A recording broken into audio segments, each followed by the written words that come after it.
Welcome to WanaxTV. Today we talk about the history of the Minoan civilization of Crete.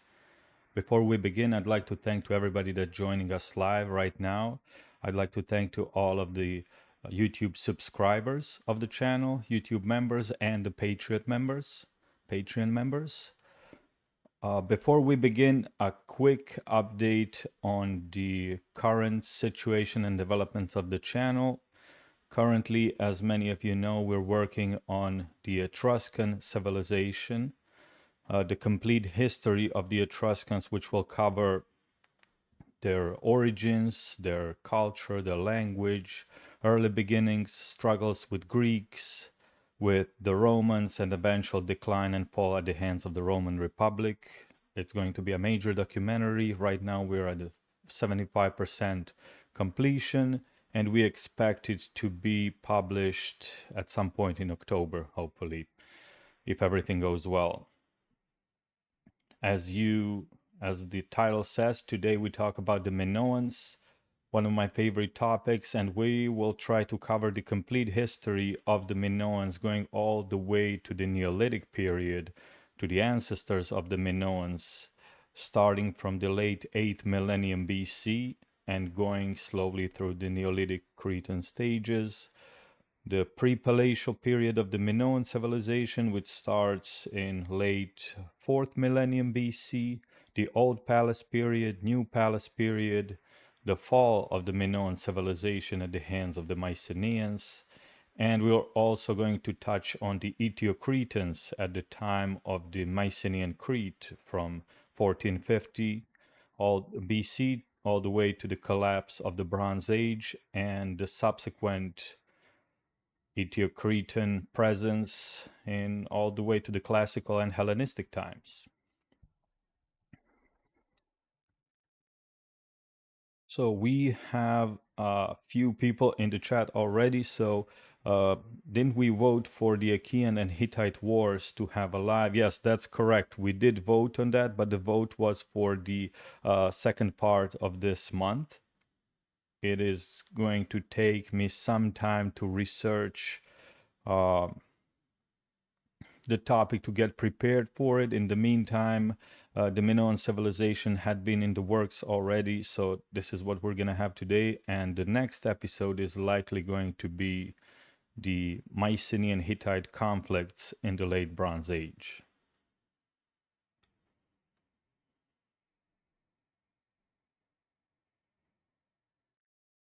The question, how did you get the name? Well, Wanax obviously comes from linear B, Mycenaean Greek word for the title of a king. I was Mycenaean Greece and the period of the late Bronze Age is my favorite pretty much. So it makes sense, right? Nevertheless, so here we go with the Minoan history. We will start with the period of the Neolithic Crete, starting from the end of the 8th millennium BC, a period between 72 and 7100 BC.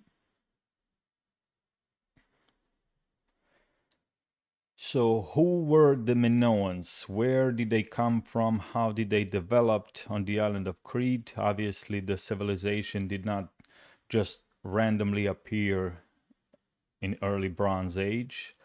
Their ancestors were the Neolithic population of the island. And even before that, we have uh, hints of pre-Neolithic presence, although this is not necessarily connected to the Minoans, but the island of Crete was apparently either visited or temporarily inhabited by what the scholars consider to be Mesolithic hunter-gatherers. There are tools found on the island that are dating back as far as 130,000 years ago.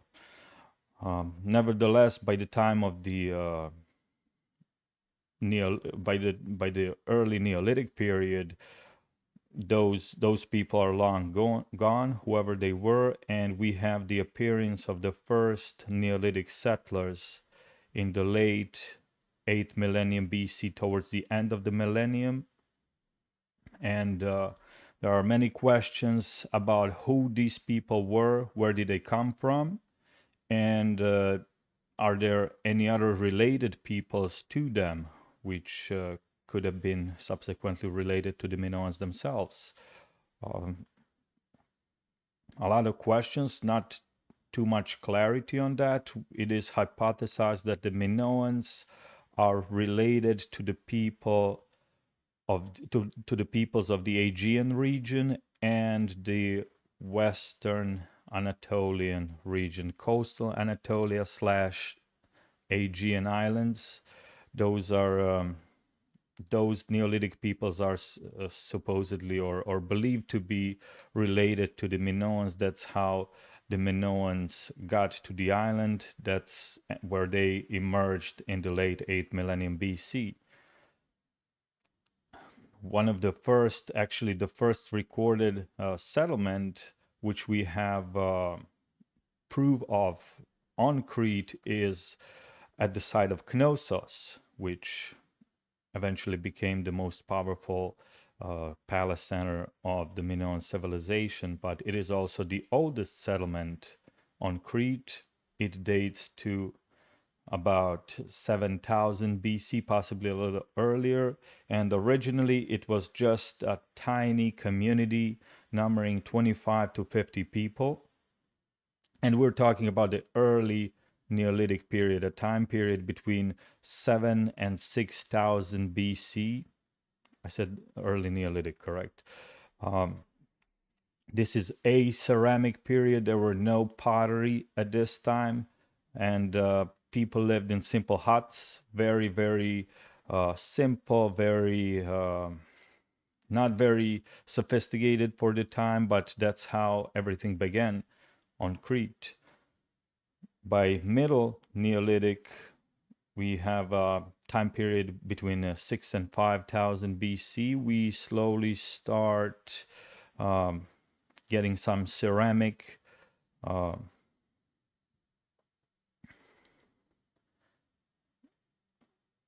some ceramic leftovers are beginning to be discovered throughout the island, mainly around the city of Knossos, the settlement of Knossos, and we have the population of the settlement at between 200 and 600 people at a time. And perhaps the most important development that we see in this time period is the West Court House on the site of Knossos, which is located where the current or where the Minoan Palace Center would be later located. So we're talking about uh, not a grandiose settlement. Obviously, it's still Neolithic period. It's a simple settlement, but it's uh, 50 square meters big. So that's 540 square feet, which is perhaps the first hint of what would later become the palace center. That's it's believed to be a place where not a granary, but sort of a proto granary, a place where the goods would be stored. Perhaps a place where decisions would be made. It is impossible to say, but it appears to be the chief building of the settlement, which now numbers about 2 to 600 people. So at some point it would have been about 500 people. And we're slowly sliding into late and final Neolithic periods, which is between 5000 BC to 4000 BC. This is actually a time where when the Great House was built. And now we have going into late Neolithic, we slowly have these developments. Um, we have the Great House, which is 1100 square feet or 100 square meters. And this is the sort of a proto-palatial, not a palatial center, but let's call it a town center. This is now a town center in Knossos, which is slowly expanding and able to get resources from the neighboring area. We're not talking about Knossos controlling the island of Crete, a powerful settlement, or none of that sort. It's still a small, modest settlement, but it's able to extract resources from the neighboring areas and slowly grow into an important town on the island. Let's call it like that.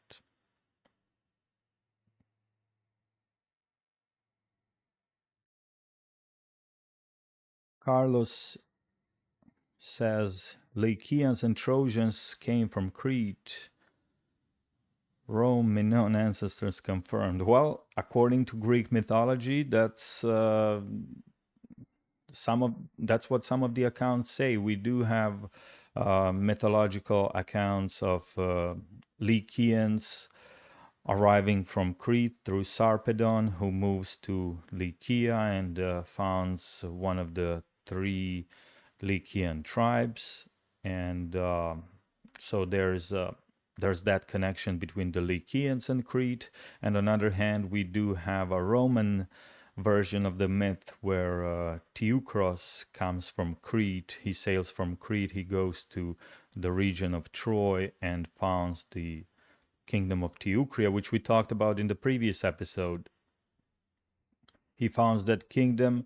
His successor is Dardanus, and one of Dardanus' successors are individuals named Tros and Elos, respectively, who found the former founds the kingdom of Troy, by whom the Trojans are called by that name, and Elos founds the city of Ilion or Troy, and then we have the Trojans and Troy, according to Greek mythology. This is not very synchronized with the archaeological record, which dates Troy to about 3000 BC. Actually, the site of Troy 0 dates slightly earlier than that. But yeah, in Greek mythology, that's how the story goes.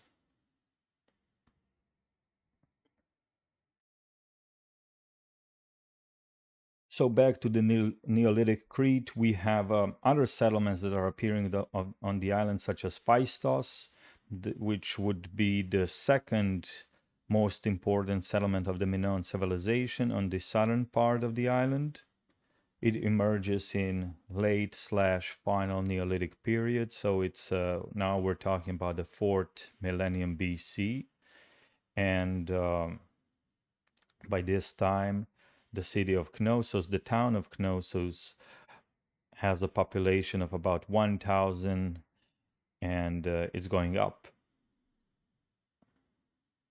Other significant settlements are, of course, the caves, the sanctuary sites, such as Gerani Cave, Trapeza Cave. We also have peak sanctuaries, which would emerge shortly.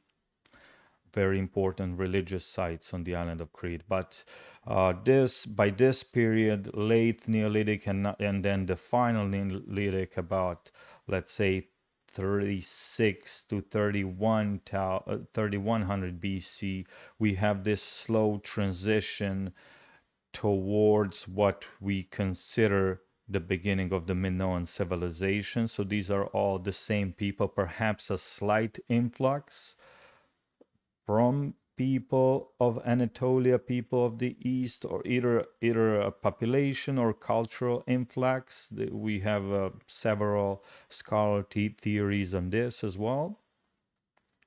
But we do have Knossos emerging as a chief town, not necessarily controlling all of Crete, all of the island, not necessarily having political control over the whole island, but definitely emerging as the most important town on the island. And at this time, we have a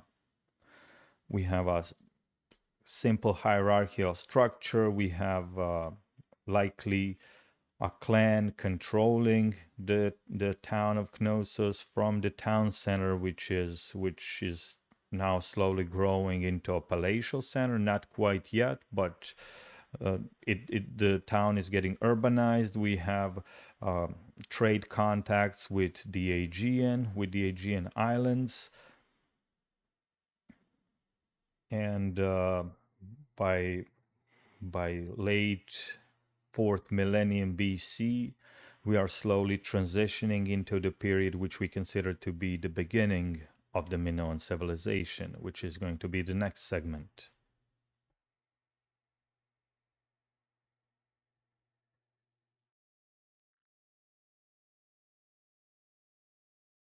Right? And we're going to give a few shout out in the comment section. Odduin says, great civilization regardless. Carl, cheers, I love your channel. Well, thank you very much. Minoans are the first European civilization shrouded in mystery, endlessly fascinating. Well, that's true. Minoans are one of my favorite topics when it comes to ancient history. Late Bronze Age Minoans, Mycenaeans, and of course the ancient Greece, classical Greece. And soon enough, we'll move on to the Italian civilizations as well. Like I said, we're in the works heavily in the development when it comes to the Etruscan civilization. If everything goes well, that's going to be done uh, at some point in October. And after that, we'll move on. We'll probably have a live stream episode regarding the ancient peoples of Italy before the Etruscan civilization comes out. So that will concern the Etruscans, Latins, Oscans, Umbrians, all of those peoples. It will be an interesting episode, perhaps after we do the Mycenaean Hittite conflict. That's going to be the next live episode, which is going to be either next week or the week after. So that's where we are when it comes to these live stream episodes. When it comes to the regular WanaxTV episodes, the Etruscan civilization is next. It will be a huge documentary, the best production we've ever done on the channel. It's going to be about 2 hours long, and I did get a professional narrator for that documentary to try to bring the best quality production that I can.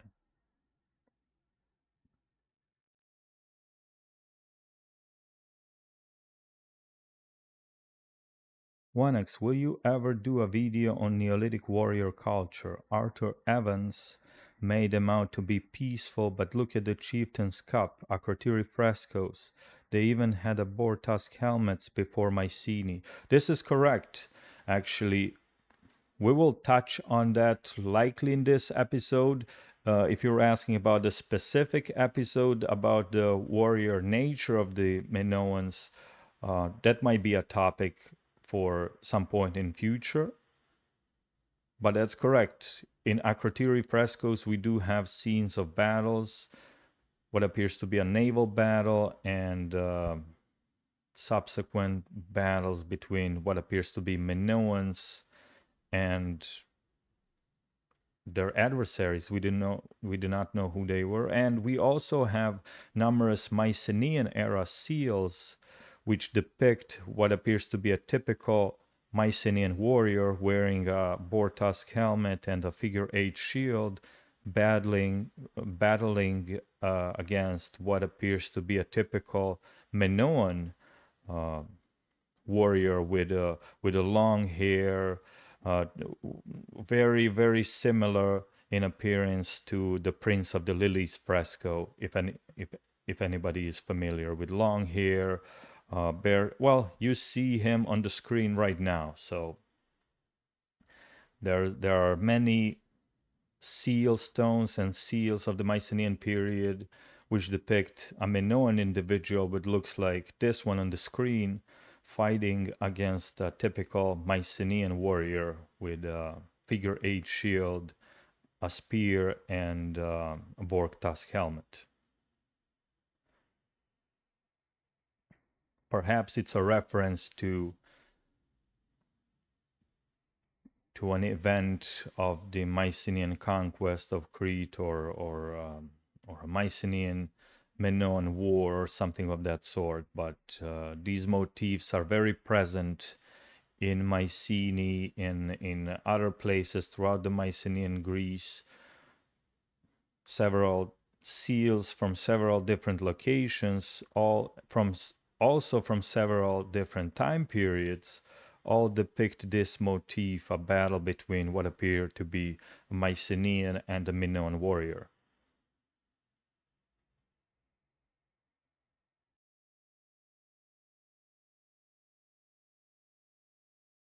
Hillary, hi folks, greetings from Finland. Greetings to you. Luis Aldamis is in the chat. How late? I am not very late. We have just talked about the Neolithic Crete as a prelude to the Minoan civilization. And so you are not very late. This is all the prelude of the Minoan civilization that we talked about so far. And now we are moving on to the period of the Minoan civilization of Crete. And the second segment, the Minoan Crete, is a quick overview of the whole thing concerning the culture, the language, and the religion of the Minoans. The Minoan culture was the most prominent in the Aegean at the time, certainly without a doubt.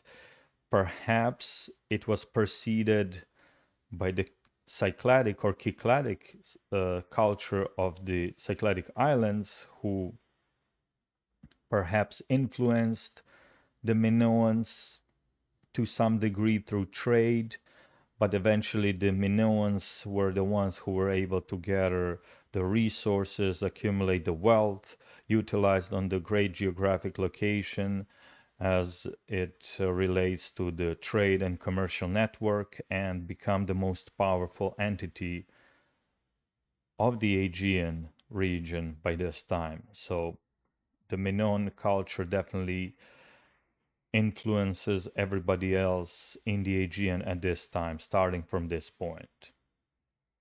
And we're talking about uh, roughly 3000 BC moving forward. Minoan art, as you have seen in the background, uh, Minoan pottery, very colorful, represents nature, animals. We have Minoan seals, a lot of them, colorful Minoan frescoes. Many of them depict rituals, sports, nature, mythological beings, rituals, but also battles. Some of them, not many of them, depict battles, but we do have cases, especially the mentioned Akrotiri fresco. It does depict a naval battle, a battle between what appear to be Minoans and some people who are their adversaries. But this is nothing compared to the other Bronze Age civilizations. If we compare the frequency of the appearance of war on the frescoes and art when it comes to the Minoans and other civilizations of the Bronze Age, if we use that as a measuring stick, then yes, Minoans are definitely less warlike. But it also makes sense because they are isolated on the island. They are not constantly engaged in wars of conquest and defense. They are rather focused on trade. Sure, they do have their warriors, their army, their navy, which I imagine would be very important to them. But Minoans are not warlike like the Assyrians, like the Egyptians, like the Mitanni, the Hittites, even the Mycenaeans, but Minoans are not warlike like that. They have military capabilities, that's for sure, and they were probably not 100% peaceful as indicated by Arthur Evans, but they are certainly less warlike than the mentioned civilizations, contemporary Bronze Age civilizations. That's a fair assessment. Minoan language. So when it comes to the Minoan language, unfortunately, as we all know, that we do not know which language the Minoans spoke. It's of the unknown origin. It's undeciphered Cretan hieroglyphs. They appear in the late 3rd millennium BC. Unfortunately, they are undeciphered. It's believed that, well, at first they were likely used as short seal inscriptions. They were believed to be used for religious purposes. We have emergence of the linear a more complex script, which perhaps and very likely recorded purpose, administrative records, and when it comes to the palatial centers, which is our educated guess based on what linear B talks about. And we know that Mycenaean linear B is derived from the earlier Minoan linear A, and they very likely are used for the same purpose, administrative records of the palace centers, and not very concerned with political situation and environment. But still, it would be immensely important for us to either get linear A, especially linear A, but either Cretan hieroglyphs or linear A deciphered. Cretan religion. So here, obviously, since we do not have Cretan language deciphered, we do not have access to the Mycenaean, excuse me, to the Minoan written records. It is difficult for us to determine the nature and the, let's say, organization or of the Minoan religion. We do have knowledge that it's a highly religious society based on the frescoes and the seals and everything else, where rituals are presented, the appearance of rituals, the high priestesses surrounded by servants, surrounded by mythological creatures such as the genie. We do have that. So we do know that the Minoans were likely highly religious. We do have evidence that priestesses or high priestesses were very important to the Minoans. And we do know that peak sanctuaries were very important to the Minoans. Those were religious sites on isolated places such as remote mountainous areas, caves, inaccessible areas where we have evidence of the Minoan figures, figurines, other objects of worship, proving religion, and obviously those peak sanctuaries would have been under the authority of the religious officials, but that's how the Minoans practice their religion. As for the Minoan deities, we have the supposed snake goddess, which might have connections to Hera, to Ariadne.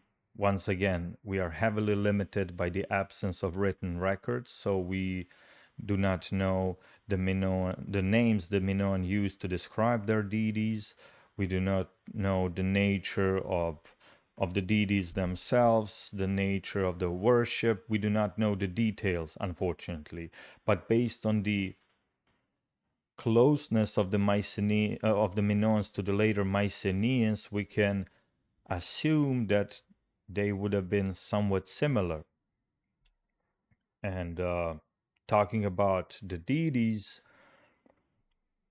it is possible that they did worship either Zeus or an equivalent or a prototype of Greek god Zeus, which we do have Zeus Volcanos, which appears as a vegetation god later on in the Mycenaean period, but also appears to be originated from an earlier period. So we do have deities that resemble Zeus. Whether or not they called him Zeus or something else is It's difficult to determine. We have Zeus Tylios as well, associated with sun. And so apparently what what sometimes does occur is that the main god is associated with local god and then gets epithets from the local deities. Thus, we have Zeus Volcanos, Zeus Talios as local varieties of Zeus as worshipped by the Cretans in the Mycenaean period, with high possibility, or let's say with high plausibility, that these worships origin from an earlier Minoan period. We do have bulls as sacred animals as appearing in numerous works of Minoan art. We have griffins, mythological creatures, very prominently featured in the Minoan art, and of course the Minoan genie, which usually accompany the Minoan priestess at some kind of religious ceremony or a ritual.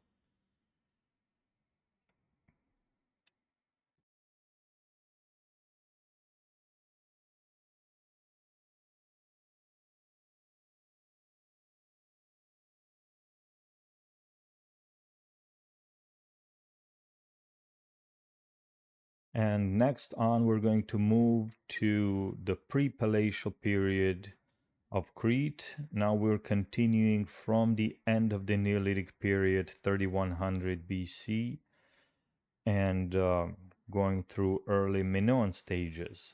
But before that, let's give some love to the chat. We have Zadeo, who is from Crete himself. Shout out to you and welcome to the channel. You haven't missed much, I think. We are at the, let's see, we are about half an hour in the episode, and we are not even halfway from, we're not even halfway in. He says Mycenaeans and Minoans were very similar on a genetic level. Well, this is true from what I've seen from the researchers, and I believe that many of you are probably familiar with this as well. Both have high percentage of what appears to be Aegean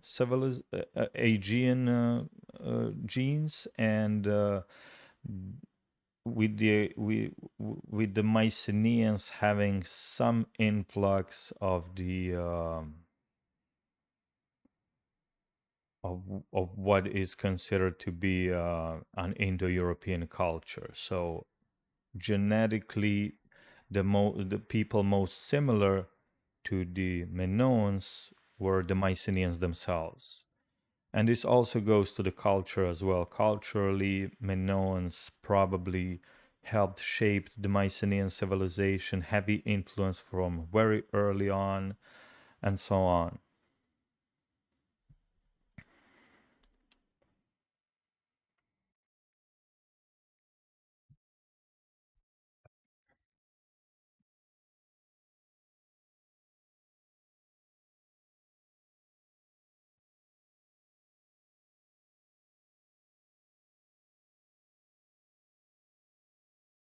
Odin, very articulate people, not warmongers. True. Carlos, I think their military capabilities were reserved for maintaining their trade routes in line, putting down rebellions and pirates in the Cyclades to protect their maritime trade routes. This is very likely. We do not have any evidence of a large-scale wars of conquest when it comes to the Minoans. We do not have that evidence in the artistic depictions, except a naval battle of the Akrotiri, which could have been representing perhaps a battle occurring in the Aegean, in the Cyclades, involving the Minoans, perhaps a conquest and establishment of the palace center of Akrotiri. We do not know, but they were no strangers to war, but they were not what we would call warlike.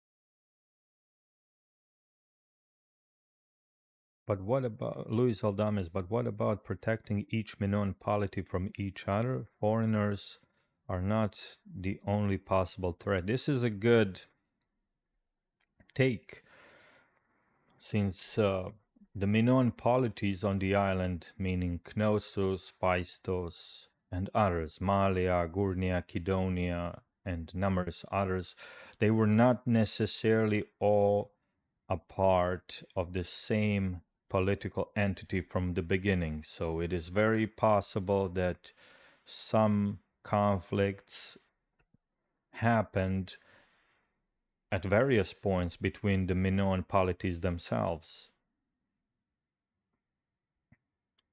So army and military would have been absolutely necessary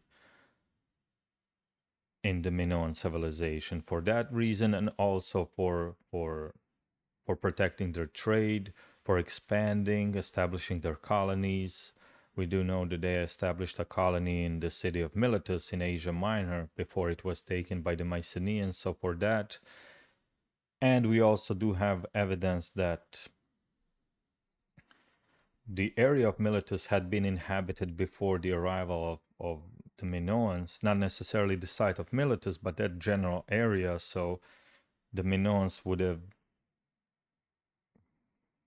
possibly encountered resistance while establishing some of their colonies and outposts. Either way, so we have the Prepalatial period of Crete, and this is the continuation of the Neolithic predecessors, possible cultural or population influx from the east. This is what we already mentioned, and a gradual shift from villages to urban centers. So we have a clan-based villages, clan-based communities where um, clans, ruling clans, how we should call them, are in charge of the respective towns. And this is slowly and gradually evolving into an urban settlement, which with a more significant population, we're talking about several thousand people in the case of Knossos at this point, and we have an early Minoan aristocracy or a ruling class that is in charge of the what increasingly is becoming a palatial center. The early Minoan I phase dates to the period between 3100 and 2650 BC. This is where we date the first painted ceramics, and we have Minoan spread into the highland sites, and now they are heavily utilizing on the resources of and ability to extract resources from the neighboring regions. Now we have Minoan polities, not just villages and settlements of the Neolithic period. We have Minoan polities, chiefly Knossos, which is able to control consider considerable area and able to extract resources, extract political control over it, and slowly become the chief. Well, by this time, it is the chief settlement on the island, but slowly, Knossos is able to project political power to other regions of the island. We have contacts with and trade with the Aegean islands. First, we have expansion towards Carpathos to the east, small island to the east of Crete, and subsequently to the rest of the Aegean islands, to Rhodes at some point, to Thera, where Akrotiri would be founded. Not quite yet at this point in time in early Minoan I, but soon enough.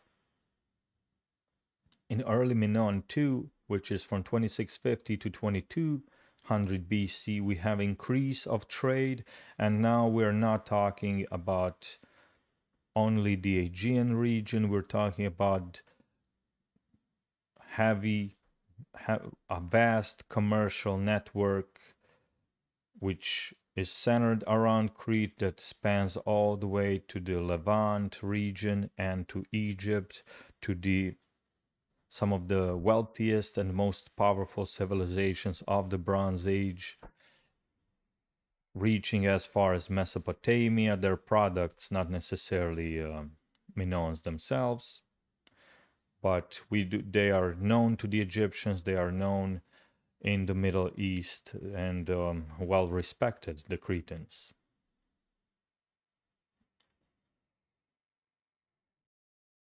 And by this time, the Cretans are also internationalizing their own culture. So they are in contact with those Levantine traders, with the wealthy and powerful Egyptians who are likely the leading Bronze Age power of the time. For much of the Bronze Age, the Egypt is considered to be the wealthiest place on earth. And the Minoans are able to come in contact with all of these peoples, adopt some of their own cultural characteristics, and introduce them on Crete. And then that's how we have the appearance of the Minoan seals, which are influenced by the Levantine seals, and they start appearing en masse around across Crete with various motifs. The settlements double in size. We have the construction of monumental buildings at this point. Knossos, we have mentioned it so many times, is the chief settlement, no question about it, and its population is several thousand people at this point. It's an urbanized city, it's a trade hub when it comes to the Aegean. It's very prominent when it comes to the Mediterranean trade in general.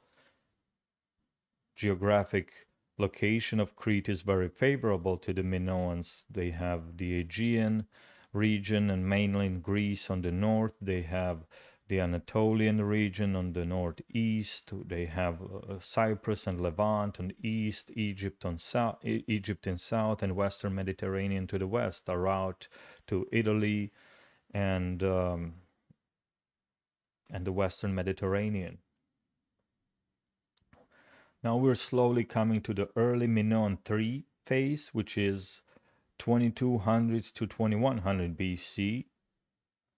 Minoans continue projecting their influence across the region.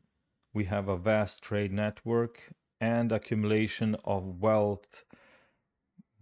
By this time, the Minoan civilization is by far the wealthiest and the most influential in the Aegean. They are now influencing the Cycladic Islands, they are influencing the western shores of Anatolia, and even the southern parts of the mainland Greece. And it is at this point where we have evolution of the urban centers into palatial centers. So now these towns, these small cities, are able to accumulate such wealth that the ruling class is able to build an impressive palatial centers.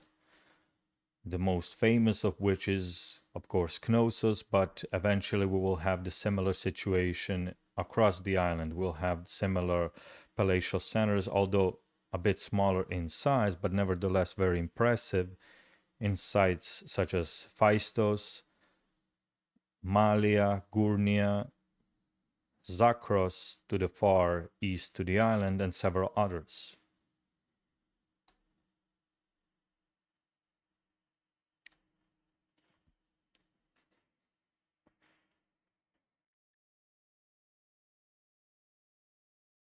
Zadeo says, Linear A was definitely for administrative purpose because they had numerals present on their tablets. Potokuro means great total in Minoan. I have read this somewhere as well. It's been a moment since I have researching the linear A itself, but I have read that the scholars have been able to figure out, or rather the linguists have been able to figure out the numerals or signs which would represent a grand total or total amount at the end, at the bottom of the Minoan tablets. I've read that as well.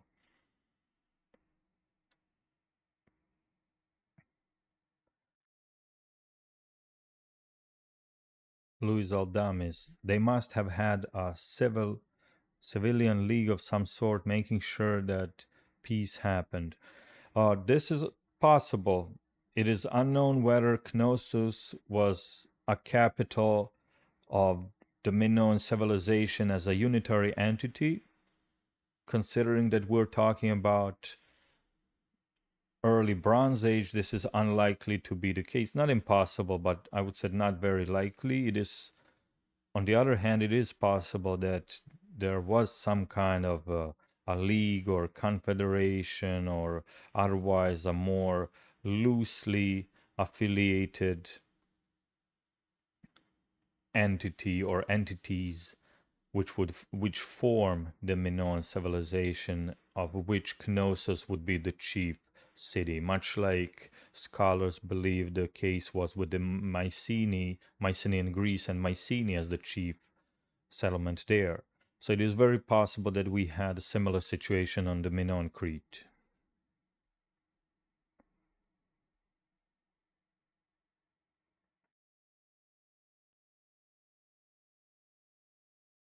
Okay, we have a debate with Palisade, Pelasgians, Philistines in the chat. We'll touch that, but not right now.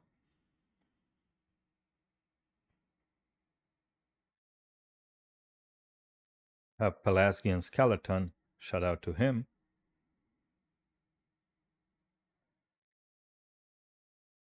All right, so slowly but surely we are now approaching the old palace period on the island.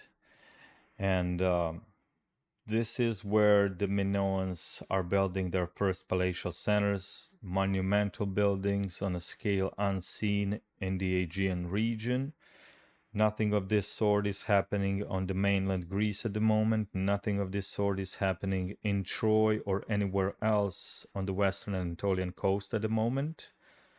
Starting from 2100 to 1875 BC, we are still technically in the middle Minoan period. Well, this is middle Minoan 1 now. Okay.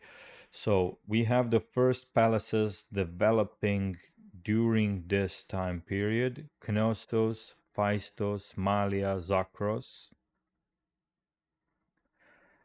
It, these palaces are located where the old communal places were located, so on the sites of the town centers, which were the the great buildings, such as what used to be Great House in the Neolithic period, and then evolved into a town center in the Prepalatial period, now evolved into a palace center in the Old Palace period of Crete.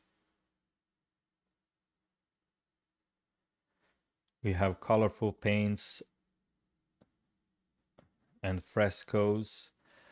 We have up. This is where we date the colorful frescoes and paintings of the Minoan art, the old palace period. They are all richly decorated, very colorful, very beautiful. You can see many of them reconstructed on. You can find many of the reconstructions on the internet. Absolutely beautiful. As you can see in the background right now, we have a bull motif in the ruins of the Knossos Palace.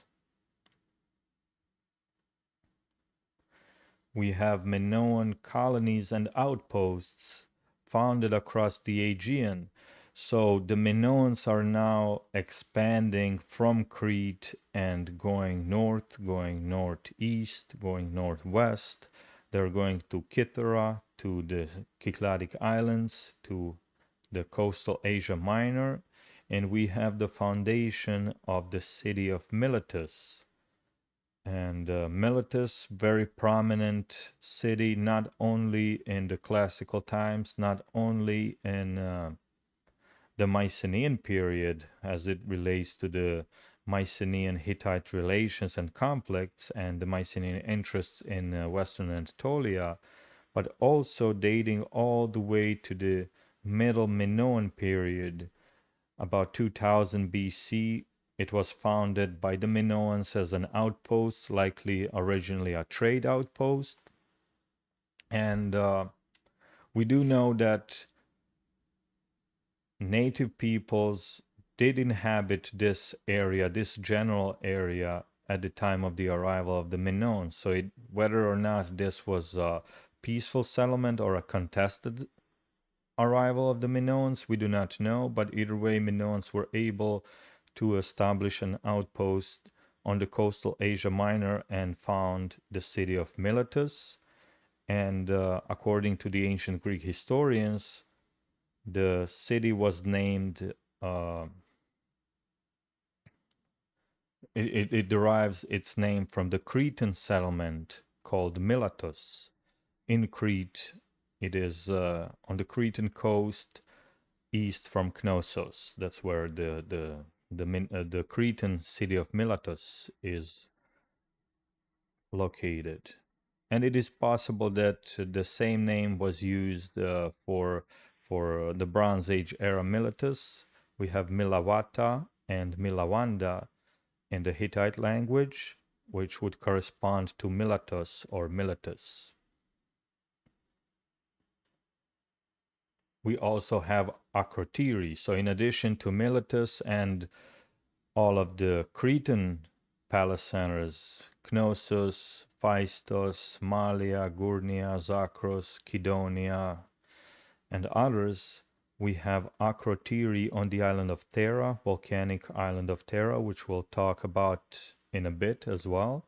We have emergence of Akrotiri as a major Minoan settlement which likely controls the Cycladic Islands, a major, probably the most important Minoan outpost, which is not located on the island itself.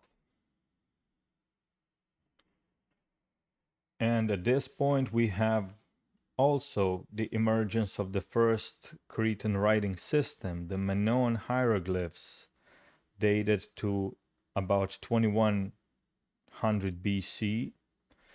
So much like the linear A, the Cretan hieroglyphs are not deciphered. We do not know the contents of the records. These are typically these are small seal inscriptions, seal stone inscriptions, short inscriptions, likely for religious purposes. At least that's what modern scholarly believes.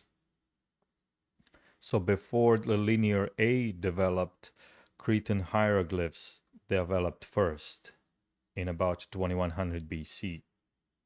And then we have the linear A script, which emerges in 1800 BC.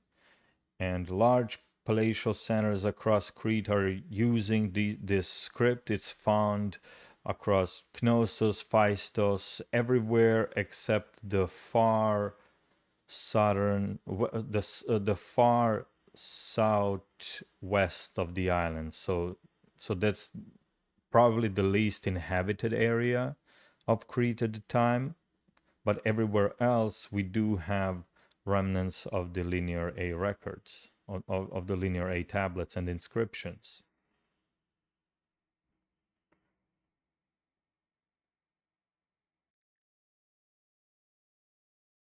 So linear A emerges in 1800 BC, and so for the next 100 years, both Cretan hieroglyphs and Linear A are in use.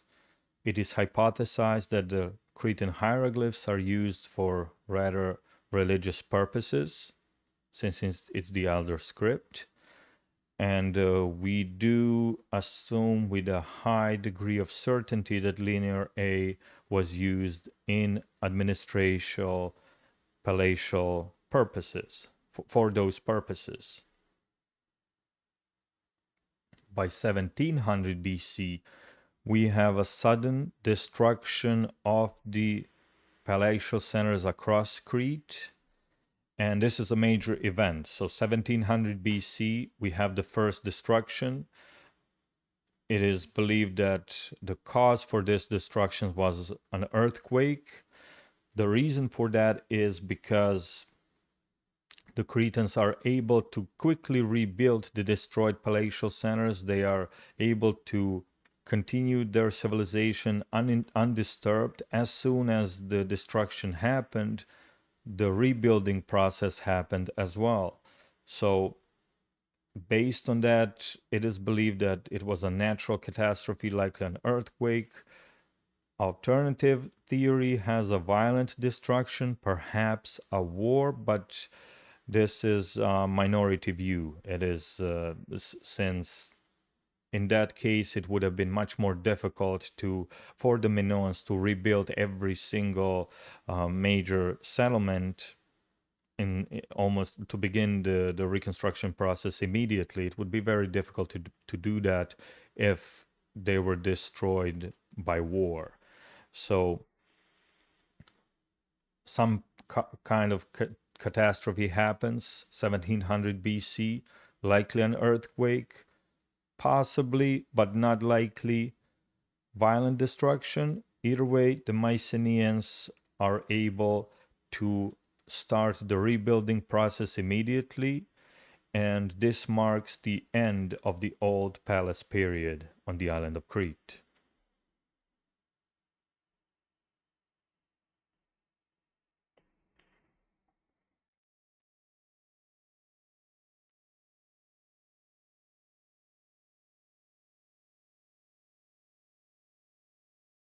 Right, in the chat we have discussions about King Teucros, Mount Ida, and the correlations between Crete and Troy.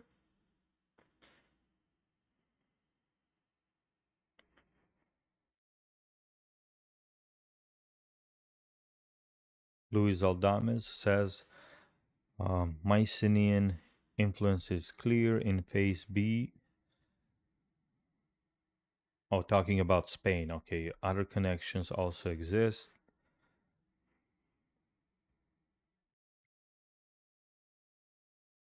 If there are any questions at this moment, I'll be happy to take them before we proceed with the new palace period on Crete. Mind you that we have likely passed halfway of the podcast. We have new palatial period to talk about. We have the fall of the Minoan civilization, and we have the Mycenaean Crete and Eteocretans as the final segment of the episode.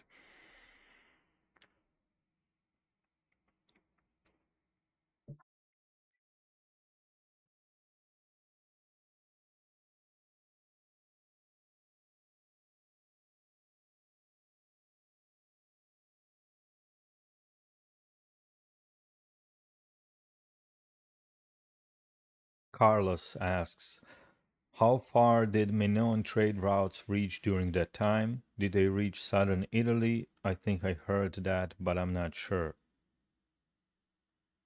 And Luis Aldames says we're talking about the source of tin. So when it comes to the Minoan trade routes, it they reached very far. To the east, they reached to Egypt, Levant, and Cyprus directly, and then likely from there they went on um, to inner Mesopotamia, further east, and yes, probably all the way east. The trade goes far. It goes much further than political influence, than cultural influence. Trade goes far. So in both directions, Minoan trade, if you are asking about how far did the Minoan products reach, they reached far. Far to the east, far to the west, to the likely to the Iberian Peninsula to the west, Spain. It is unlikely that the Minoan culture and political influence reached that far. That's far removed from Crete. It's very far away. But trade, very possible, very almost certainly.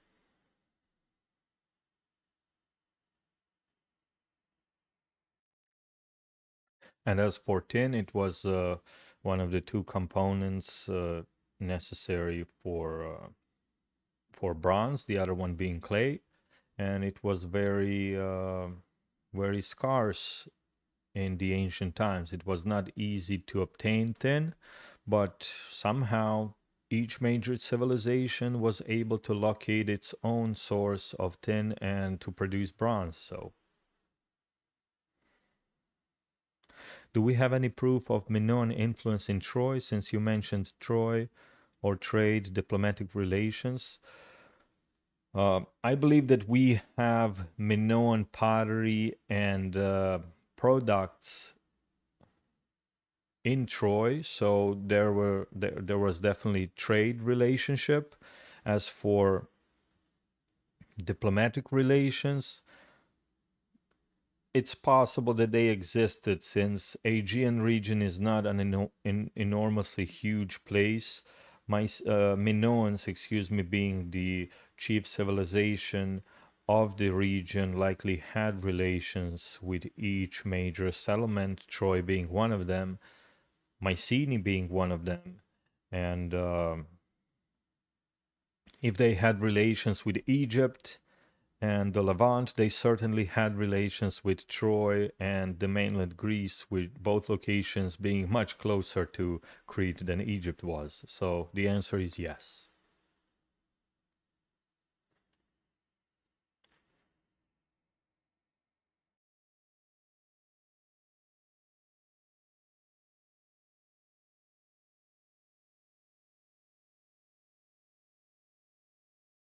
All right, well, we are moving on to the new palace period on Crete. And this is still technically middle Minoan period. We have two different chronologies which the scholars use to date for different purposes. We have early, middle, and late Minoan, which spans from the beginning of the Prepalatial period of Crete, spans the end of the late Minoan, is all the way to the end of late Bronze Age.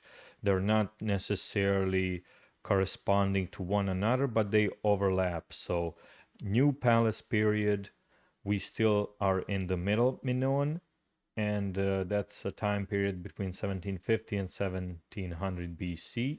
We have reconstructions of the settlements, which begins almost immediately. The Palace of Knossos is immediately reconstructed after the destruction. On a much grander scale, it becomes even bigger, even wealthier, even more grandiose, and same thing happens to many of the other palatial centers.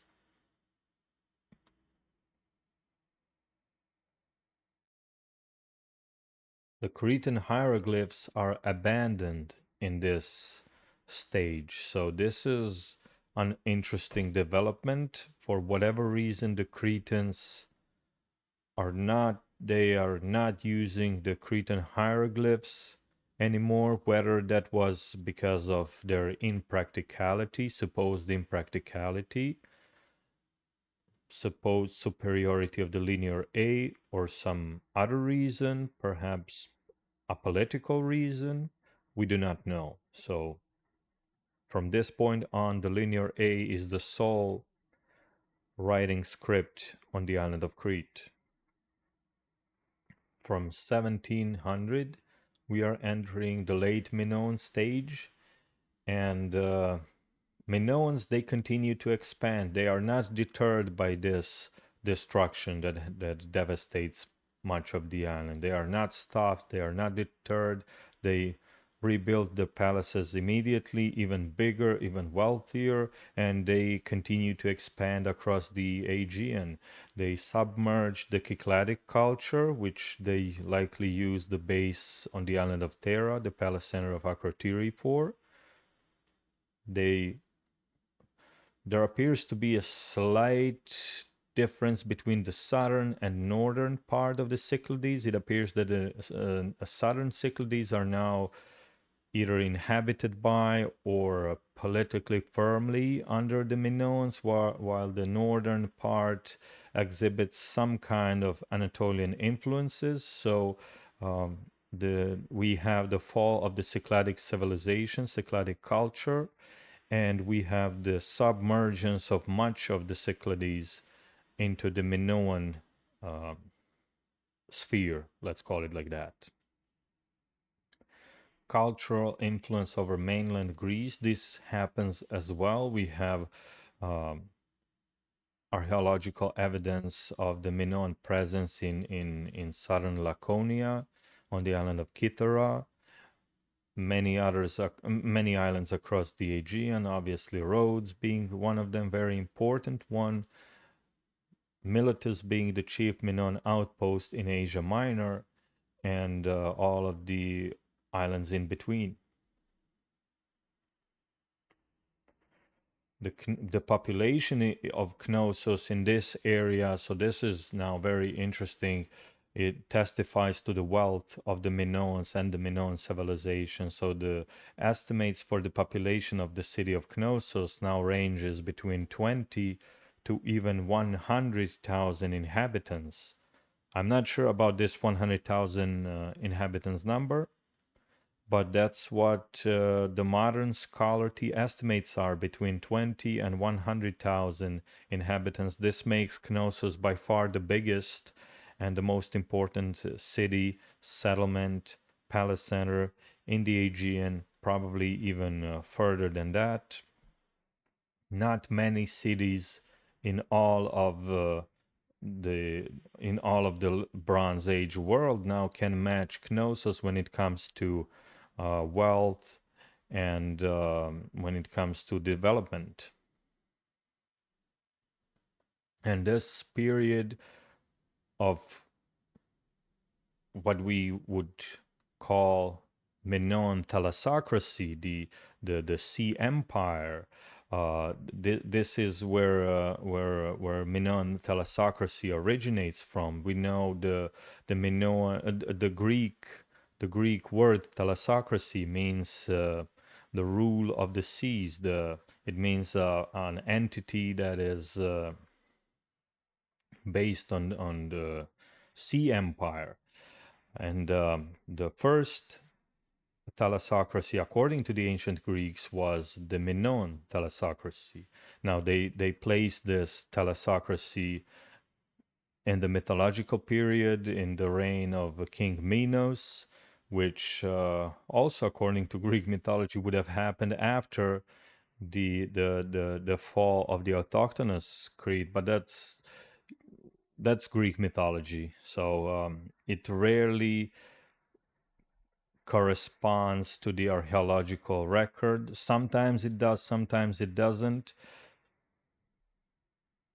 Some parts of Greek mythology are certainly derived from the uh, historical events as they were remembered by the Greeks and then orally transmitted throughout the generations, throughout the Dark Ages, until they were finally written down in the archaic and classical periods.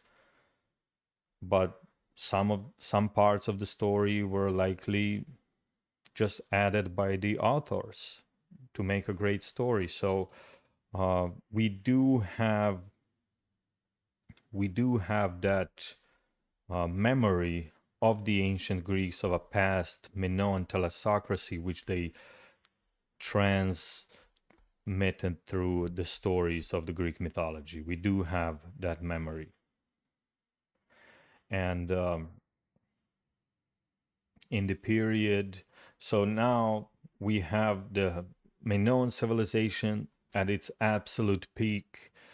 They have They are controlling a vast sea empire from Miletus to Cythera, either directly or or through trade. They have a commercial empire, so some of the not necessarily every single Aegean island is politically controlled by the Minoans. We do not know that. We do know that Akrotiri is a Minoan palace center, that it controls the island of Thera, that they control much of the Cycladic islands. We do know about Miletus. We do know about their either direct or indirect control of roads. And as for the rest, the island of Kythera, the southern parts of the mainland Greece, and the northern Aegean Sea, there's likely a heavy Minoan influence, but not necessarily a political Minoan control. So we, in the absence of written records, we are unable to come to a definite conclusion when it comes to that. 1600 BC, we have another catastrophic event now.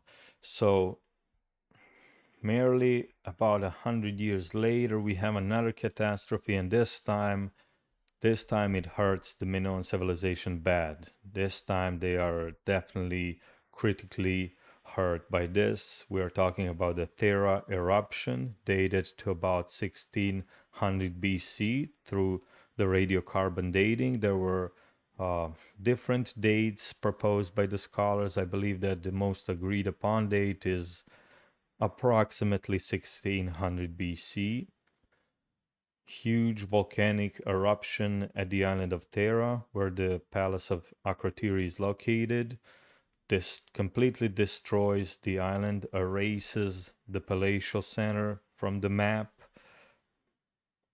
and likely causes major damage to the whole region, to the Cycladic islands. It destroys the infrastructure, it destroys Minoan trade outposts, it destroys their commercial interests, their commercial power there. It hits Crete as well, likely deals heavy damage to the Minoan infrastructure on the island itself, Knossos. All of the cities on the northern Cretan shore are heavily affected. Huge economic damage, huge uh, damage to the to the to buildings, to economic might, to the Minoan navy. Everything is severely damaged or even destroyed by this. And as the result of this, we have severe damage to the Minoan infrastructure. We have loss of the palace center of Akrotiri, as we've mentioned. We have severe weakening of Minoan economy and military. The Minoans are unable to protect their interests anymore like they used to with their dominating fleet that supposedly controlled the Aegean Sea. And furthermore, as a result of this, we have the rise of the Mycenaeans on the Greek mainland. So the Mycenaeans, they had already emerged in the Minoan Greece, in the Mycenaean Greece by this time.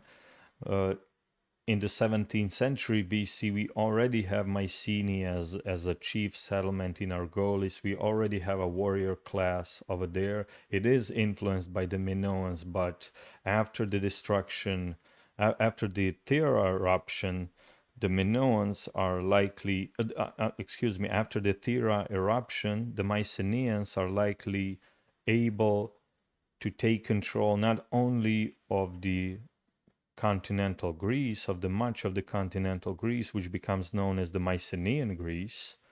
They are also able to spread to many of the Aegean islands, to take control of them and contest Minoans for the control of not only the Aegean region, but of the Crete itself. So with this, we are ending the New Palace period of Crete. On Crete, the eruption of Thera ends that. We still do have the Minoan palaces, so technically the new palace period still moves. It's still present. Thera eruption happens towards the end of the new palace period, but the result of the eruption is the emergence of the Mycenaeans, heavily weakened Minoans, and it sets up our next segment, which is the fall of the Minoan civilization.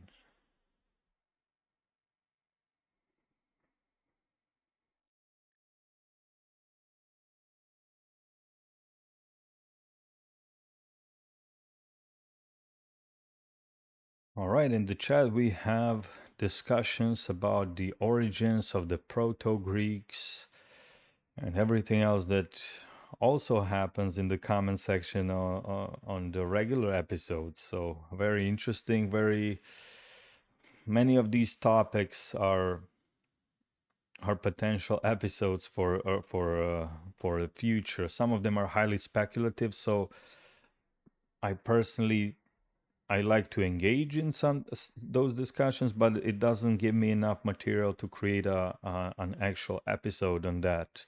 It's too much speculation, but let's see what everybody's saying right now.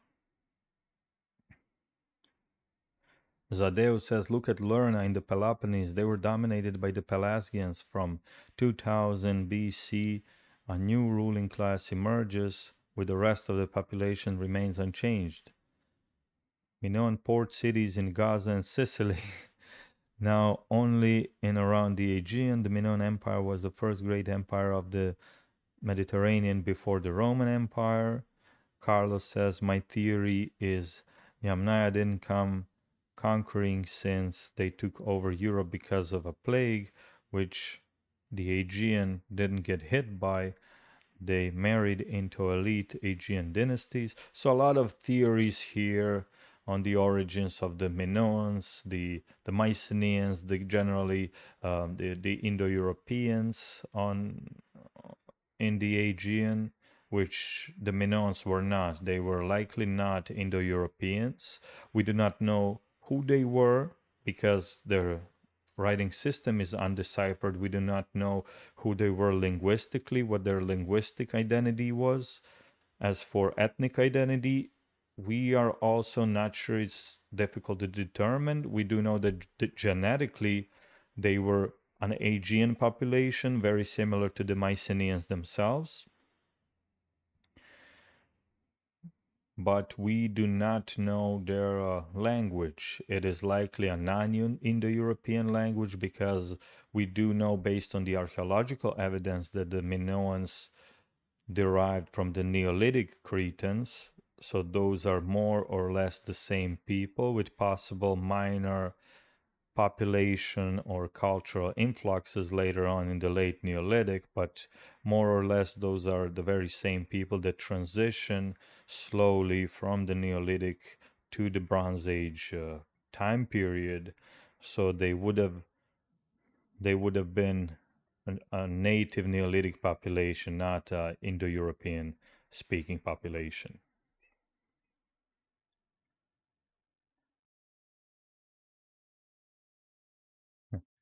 Yeah, sorry, we're zooming out too much. No, you can talk about whatever you want. I am happy to engage at the end of each segment because this episode is a deep dive. It is I knew from the beginning when I created all these segments that I'm going through the complete history of the Minoans, even spanning to the Neolithic period. So it's not an easy episode to do, especially live, just talking based on a few notes that I have on the screen.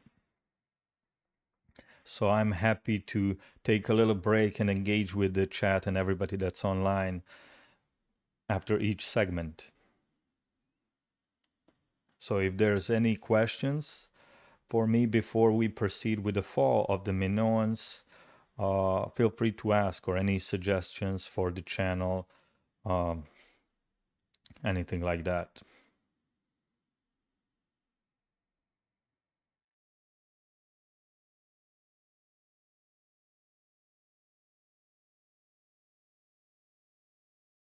Okay, we're talking about the word Asua, meaning Asia. This is true, this is correct. So the Hittite word Asuva, referring to the Asuan League of the late 15th century BC that challenged the rise of the Hittite Empire in western Anatolia. The word Asua is a Hittite rendering of what the Greeks called Asia or what we call Asia. That's where the word Asia comes from.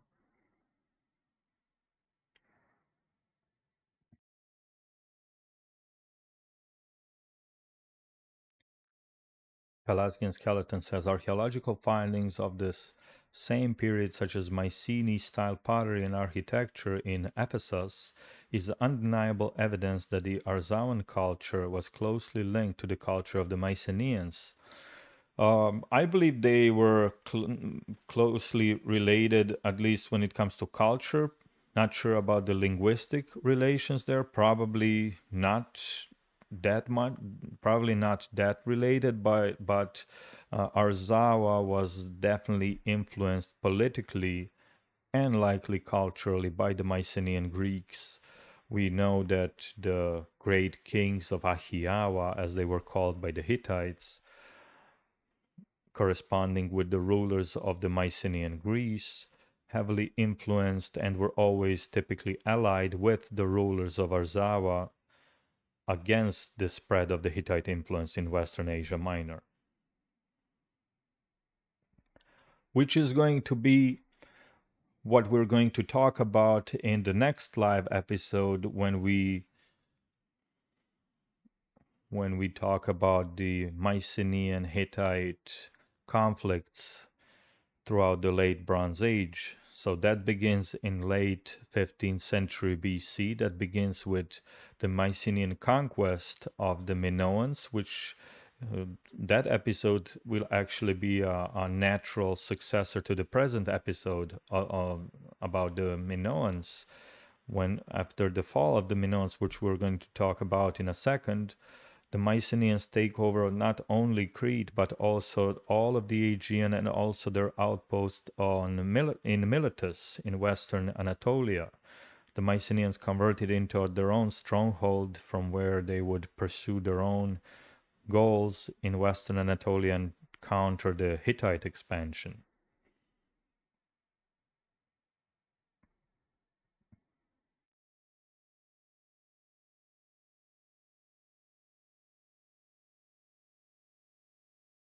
Carlos says, the important symbolism of a long-haired warrior slaying an Achaean.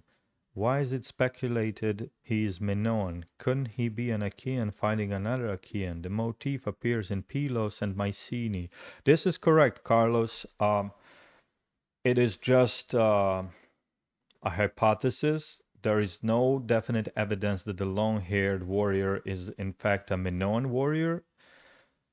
It could have been that both of them are Mycenaeans. It could have been that one is Mycenaean, another is some other Aegean population that fell under the Mycenaean hegemony in the late Bronze Age.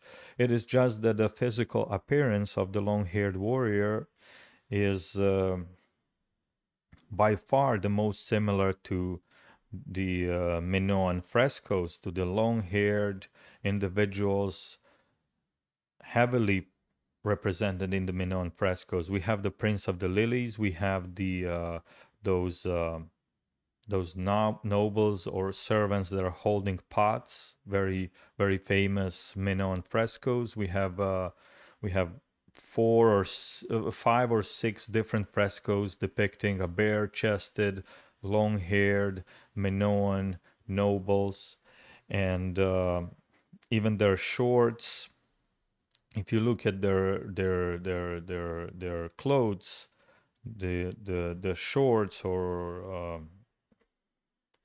their pieces of clothing, the individual, the long-haired individual that's battling and that's fighting against an Achaean on the seal representation has the same clothing as all of those long-haired Minoans from the Minoan frescoes. So based on that, I would assume that the individual would be related to the Minoans, the individual from the seals, but who knows? It is not a definite evidence. It is not a definite evidence. It is impossible to say for sure, for 100%, but that's just a hypothesis.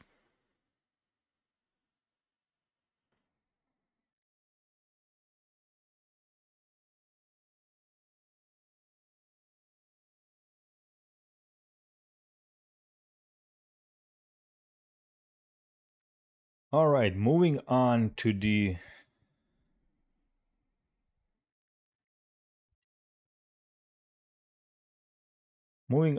fall of the Minoan civilization, the next segment.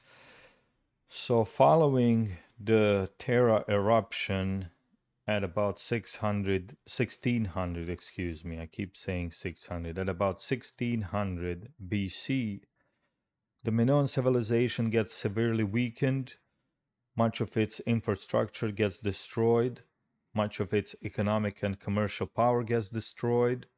The whole palatial center of Akrotiri, located on the island of Thera, which controlled the Cycladic Islands, is erased from the map. A huge damage, critical damage dealt to the might, wealth, and power and influence of the Minoan civilization. It gives space to the new forces to emerge in the Aegean, the chief among which the Mycenaeans of the Greek mainland, located chiefly in the area of Peloponnese, more precisely Argolis, Laconia, Argolis being their core region, with the city of Mycenae itself being the chief settlement, the chief stronghold of the Mycenaeans, who belong to the tribe known as the Achaeans at this time. This is the main tribe, this is the main Mycenaean Greek tribe of the late Bronze Age, and this is the tribe that's famed, made famous and glorious in the works of Homer, the Iliad and the Odyssey. Those Greeks that went to war in Troy belonged to the tribe of the Achaeans, a tribe which would continue to exist in classical Greece alongside Ionians, Aeolians, and Dorians, among others. So the Achaeans are now able to take Cythera. They are able to take many of the Aegean islands under their own control and influence in the absence of the Minoan influence, which is now waning. It is in heavy decline. It is restricted to the island of Crete themselves. The city of Miletus, it is unknown whether or not it is still a Minoan outpost, but it is unknown to which degree it serves the Minoan civilization at this point, if it's left to itself, if it is taken or influenced by the native populations of Anatolia. What is its influence compared to the neighboring polities? That is not known.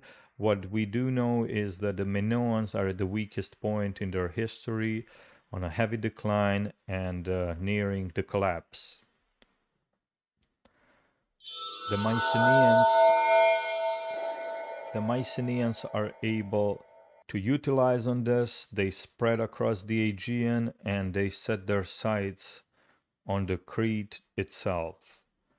So we do not know the nature of the Mycenaean takeover, whether it was a grand campaign of conquest, whether it was a gradual, rather more gradual takeover city by city, whether the Minoan society was fragmented, if somebody invited the Mycenaeans in and then they gradually spread and took control over the whole island. We do not know that. We do know that in the middle of the 15th century BC, the palace centers across Crete are destroyed by force, more than likely by the Mycenaean sword. So it is the end of Malia, Gurnia, and Zakros as the important settlements. Phaistos continues to exist, but on a much smaller scale. And even the city of Knossos is heavily damaged, not completely destroyed Knossos, because it is the capital, it is the most important city on the island, and it is something that the Mycenaeans would use as their own base. But either way, at about 1450 BC, the Minoan civilization is defeated. Crete has been invaded and conquered, or in some other capacity taken over by the Mycenaeans, who are now the masters of Crete. Once again, in the absence of the written records, we do not know how exactly this occurred. In Greek mythology, we do have a story that corresponds to the Mycenaean takeover of Crete. We do have a story of autochthonous King Cres, the ruler of Crete, and the king of the Eteocretans, the autochthonous race of people that lived on Crete. We do know that an Achaean prince named Tectamus or Texapas, who was the son of an individual named Doros, sails from Thessaly, or Aiolis, how it was called in the late Bronze Age. He has a contingent of Achaeans with him. He's aided by the Dorians and also by Pelasgians. He sails to Crete and he arrives to the island. The story does not say whether or not he defeated the Eteocretans or took power through other means, but we do know that he takes the throne from King Cres. Whether he was designated successor or he took it by force, not many sources there. We do know that he marries the daughter of Cres, an unnamed daughter of the autochthonous Eteocretan king, and he becomes the ruler of the island, Tectamus, and his son is called Asterion, and from him we have the line of King Minos and the whole line of the Cretan mythological kings as they appear in Greek mythology. But this is the only story in Greek mythology that corresponds to the fall of the Minoan civilization, to the fall of the autochthonous Cretans, to the mainland Greeks. And from this point on, we have the Mycenaean Crete. It is the end of the Minoan Crete. It is not the end of the Minoans as people, because they did not call themselves the Minoans. This is a term coined in the 19th century AD, I believe. Not precisely by Arthur Evans. He's the one who popularized the term, I believe. It was coined by either a Frenchman or somebody else. I cannot remember, but it is not very important to the topic. What we do know is, so the Minoans is a modern term used for the Bronze Age Cretan civilization. Those Cretans called themselves just Cretans. They did not have any other name for themselves than the Cretans. And the mainland Greeks called them the Eteocretans, meaning the true Cretans, the autochthonous Cretans, because we had Greek settlers, mainland Greek settlers on the island of Crete who were also then Cretans. So there was a distinction between various various populations on the island from that point on. So either way, from the period of the fall of the Minoan civilization, we have the island of Crete, which is under the Achaean control, under the Mycenaean control. The tribe that's in charge of the island right now is the Achaeans, same as the Mycenaean Greece. We also have the Dorians and the Pelasgians, who arrived to Crete at this point according to the Greek mythology. And we know that we do have the Eteocretans, who who are the descendants of the Minoans, who are now living under the Achaean hegemony on the island. And we have the Kydonis, the what Greeks believed to be also an autochthonous tribe located to the in western Crete around the city of Kydonia. So the Greeks make a small distinction between the Eteocretans, who are Minoans, I suppose, who inhabited the vast majority of the island, and Kydonis, a separate autochthonous tribe to the west of the island, inhabiting the city of of Kydonia. I'm sorry, Kydonia or Khania, as it was called later on. But nevertheless, this is the end of the Minoan civilization of Crete, and from this point on, from about 1450 BC, all the way to the end of the late Bronze Age, to the Bronze Age collapse, we have not Minoan, but Mycenaean Crete. And with this, we're moving to the final segment, which is Eteocretans and the time period of the Mycenaean Crete.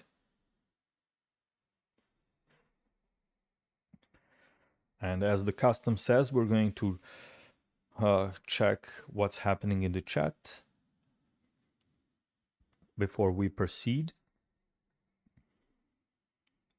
And please feel free to let me know if you like these live episodes. This is not going to replace the regular WanaxTV episodes. This is basically what I was compelled to do out of necessity because it takes so long to complete this Etruscan civilization documentary. So I did not want to have you guys without any content. Uh, it's more than a year and a half in the works, the Etruscan documentary, and especially as the work intensified in the last 2 months, I was unable to produce anything else. So thus, I came um, onto an idea to do these low preparation live episodes to compensate for the lack of the original WanaxTV content, which will definitely resume after the Etruscan civilization is published. We will go back to the normal schedule. We will go back to about 3 episodes per month, especially in winter time, since I will have more free time and more ability to work on the episodes at that time. So we'll go back to normal episodes as mentioned, and we will have these live episodes as an addition, not a replacement. They will be an addition, perhaps every weekend, perhaps every other weekend. It doesn't take me much preparation to create a live episode, especially compared to the original regular WanaxTV episode. It takes much less time, much less preparation. I just write a few notes, put a few slides on, and talk. So as a result, we have an episode like this. So let me know if this works in the meantime until the major documentary comes out.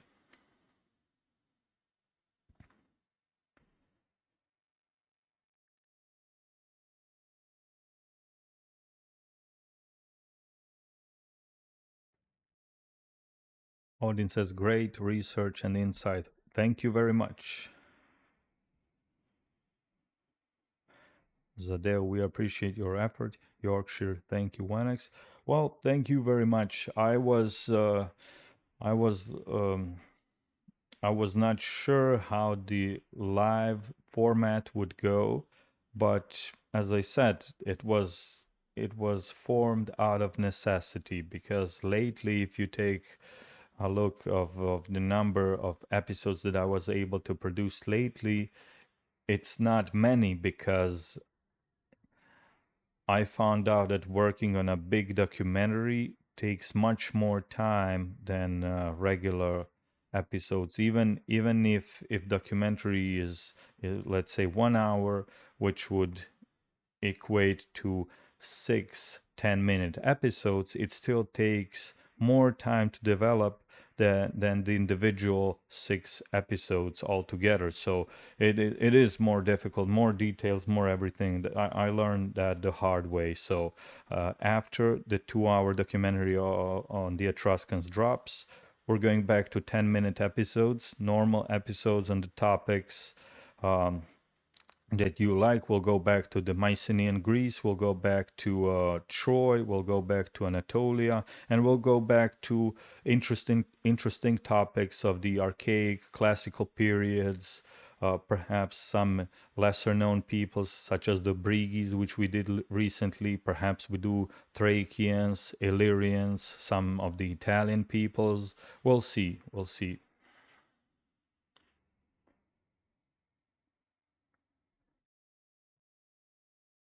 All right. So moving on from the fall of the Minoan civilization to our final segment, which is the Eteocretans, who came to be known by this name from 1450 BC.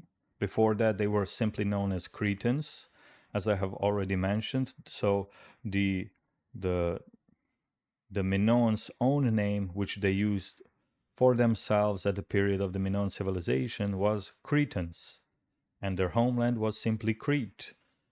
And when they fell under the Mycenaean hegemony, so the Mycenaeans, they inhabit Crete as well from this point on, and the Pelasgians do the same as well. And the Dorians are also inhabitants of the island. So now we have a distinction, we have a differentiation between the populations on the island, and the descendants and the successors of the Minoans are called the Eteocretans, meaning the true Cretans or autochthonous original Cretans in Greek language. Knossos still continues to be the main settlement on the island. That doesn't change. It is now occupied by the Mycenaean ruling class, and it is the capital of the island of Crete. It is one of the chief Mycenaean palace centers. So now the Mycenaean Greece is not only located in the mainland Greece, the Mycenaean Greece right now, it also includes the Aegean Islands, it also includes the island of Crete, the island of Rhodes, and the city of Miletus in coastal Asia Minor. And one of the chief palace centers after the Mycenae itself is Knossos, together with Pylos in southwest Peloponnese, together with Thebes in central Greece. So those three, Knossos, Pylos, and Thebes, are perhaps the chief Mycenaean palace centers after Mycenae itself, and are arguably Tiryns as well. And we do know that Knossos is perhaps even possibly the second most important after Mycenae itself, judged by the amount of the chariots that the Mycenaeans are able to gather only from Knossos. I believe that we're talking about 500 chariots that they were able to assemble in Knossos, which is more than they were able to do in Pylos, for example, which testifies to the might of Mycenaean Greece in general, but also testifies that Knossos at this point in time is one of the chief Mycenaean palace centers. We have a place called, which we today know as Hagia Triada, originally a Minoan villa in the neighborhood of Phaistos, now serves as an important Mycenaean outpost, arguably more important during the time of the Mycenaean Crete than Phaistos itself. And we have the linear B script replacing the linear A. So at about 1450 BC, the linear A, the Minoan writing system, it ceases to exist. The Mycenaeans discontinued the use of linear A, and they developed their own system, linear B, which is based on the linear B. It records the Mycenaean Greek language. It is deciphered. We do know what they talked about, not much politically, but they used it for the records of the palatial centers and other administrative purposes. But nevertheless, the linear B script of the Mycenaeans, developed by the Mycenaeans, replaces the old Minoan linear A from this point on.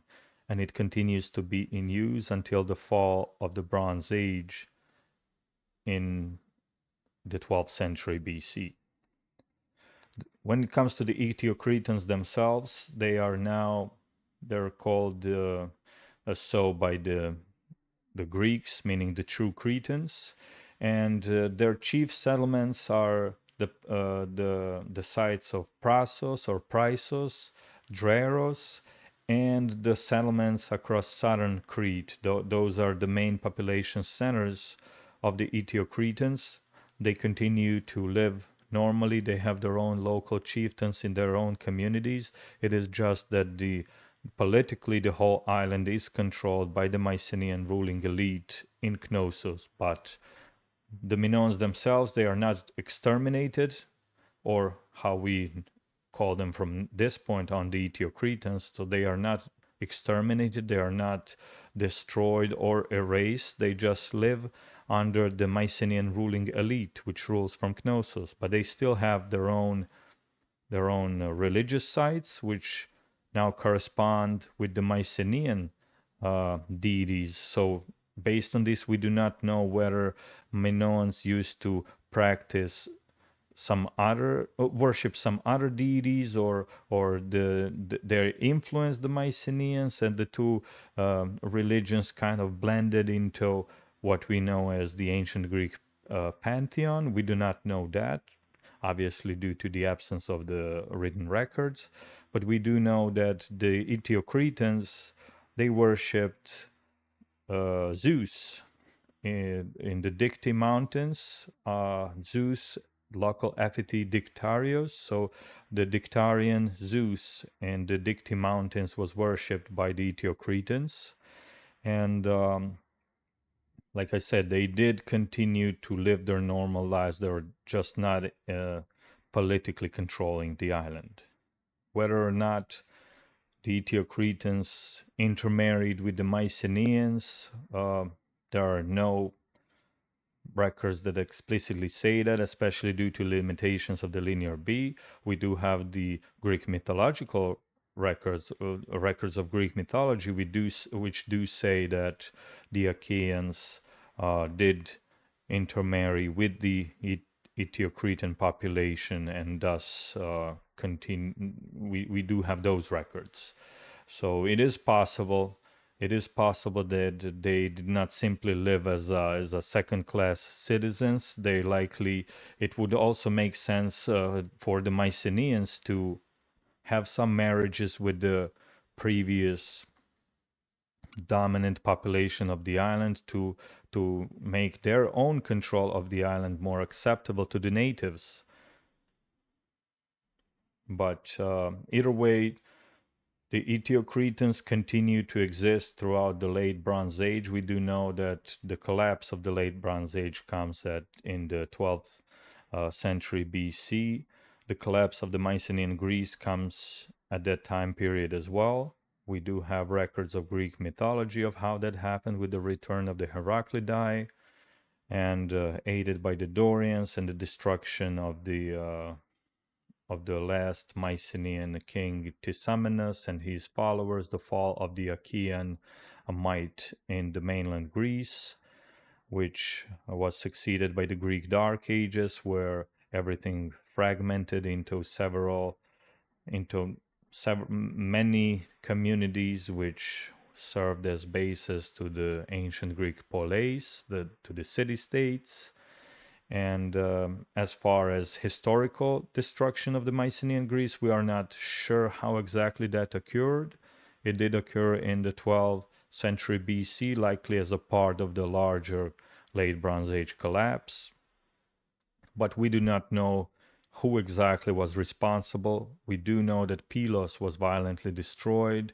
We do know that same happened to Thebes, to Mycenae, to Tiryns. Tiryns actually survived for another 100 years. Tiryns actually increased the population size, likely as a result of many of the Mycenaean populations from the city of Mycenae escaping to Tiryns.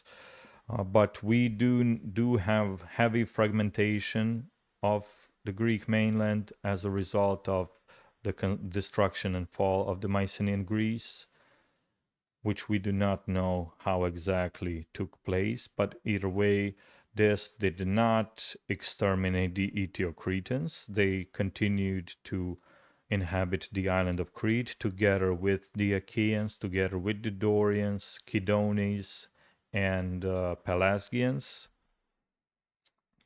And they did survive the Greek Dark Ages and emerged in the Archaic and Classical periods and continued to exist all the way to the Hellenistic period. We do have records of Eteocretan language in the classical times. Unfortunately, it is undeciphered, as is the linear A, so we do not know which language the Eteocretans spoke. We do know that they started using Greek alphabet from the 7th century BC all the way to the 3rd century BC. So that's we're talking about 200s BC. They did use ancient Greek alphabet, the Cretan version of the Greek alphabet, but they did, unfortunately, we did not decipher the language that's written on those tablets. So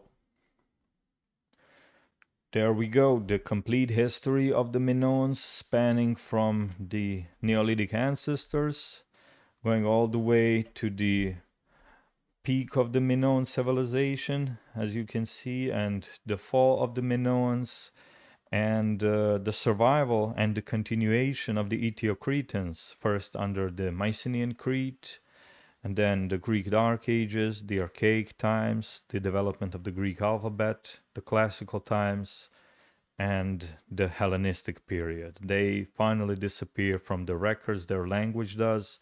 By the time the Romans took over Greece, they likely blended together with the Hellenic inhabitants of the Cretan island as a process that was slowly happening ever since the fall of the Minoan civilization, let's be honest. So there were they likely gave way to the Achaeans at first, and then the Dorians became the main tribe of the island following the Mycenaean collapse in the 12th century. The Dark Ages ended with the Archaic period in about 800 BC. By that time, the Dorians emerged as the chief identity on the island. The Eteocretans continued to exist, but they were slowly Hellenized into the majority Hellenic Greek population, and their existence is recorded as late as the 3rd century BC.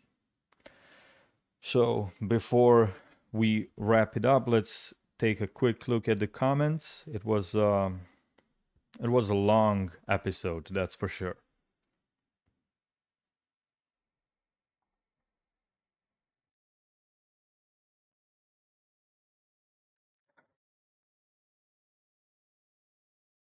How did they? Luis Aldames asks, how did they spell Crete? Careta Keftiu.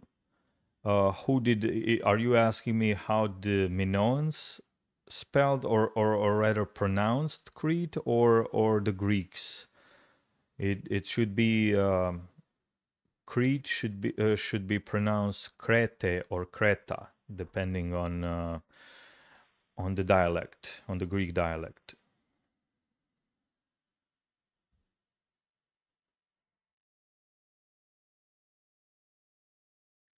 So in short, to wrap it up, we have the complete Minoan history does not include only the beginning of what we consider the Minoan civilization. It starts in the early Neolithic period, in the late 8th millennium BC. We have Neolithic Crete from the late 8th to the late 4th millennium BC, where the Cretans evolved from a tiny settlements, from a tiny community of Knossos of 25 to 50 people, gradually evolved, gradually developed into bigger communities, into villages, into simple Neolithic towns, and then slowly into urban centers by the time of the Prepalatial period, which begins in 3100 BC. We have urban Minoan settlement of Knossos, soon followed by Phaistos, Zakros, Gurnia, Malia, Kydonia, and others. We have Old Palace period. We have the Cretan expansion outside of the island itself. We have establishment of the Akrotiri as a chief Minoan palace center in the Cyclades. We have Miletus as a chief Minoan outpost in coastal Asia Minor, and we have Crete as a wealthy, enormous palace center, unmatched in population, in prosperity and wealth, not only in the Aegean but across the Mediterranean Sea.